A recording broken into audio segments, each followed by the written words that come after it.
नमाज़ पढ़ो ऐं तनक़ीद गुस्ताखी न करो। गुस्ताखी अची जनाब क्यों कम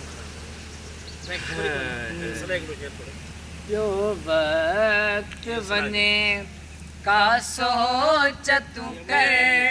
उठी पंहिंजे धणीअ खे जाए तू पल पल ही कीमत वारो थई सो वेसलो थी न विञाए तू जो वक्त वने का सोच तू कर उथी पंहिंजे धणीअ खे जाए तू हो पल पल ही कीमत वारो थई सो वेसलो थी न विञाए तू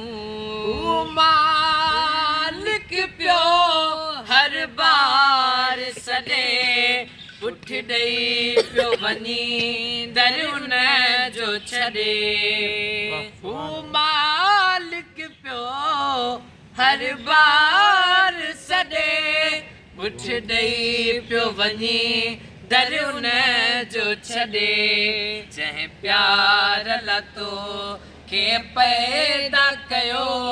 उन कुर्बत खे अपनाए तू ओ पल पल ही कीमत वारो थई सो वेसलो थी न विञाए तू पंहिंजे जोड़ ते थोरो गौर तू कर पंहिंजे अंदर ॿाहिरि ते नज़र केॾो तोखे नवाज़ियो आहे ख़ुदा केॾो तोखे नवाज़ियो आहे ख़ुदा पंहिंजो पाण खे कान किराए तू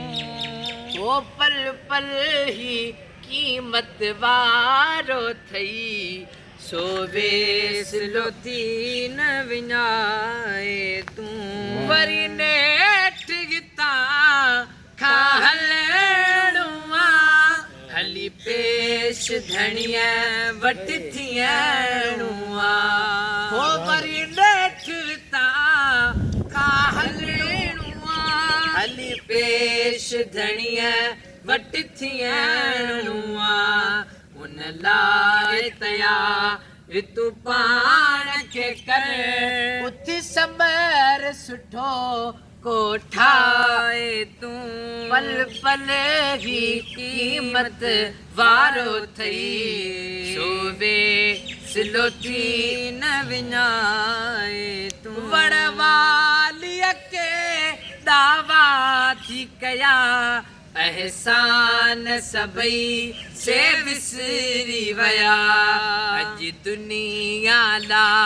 एथा तड़पियो मरूं अॼु दुनिया ला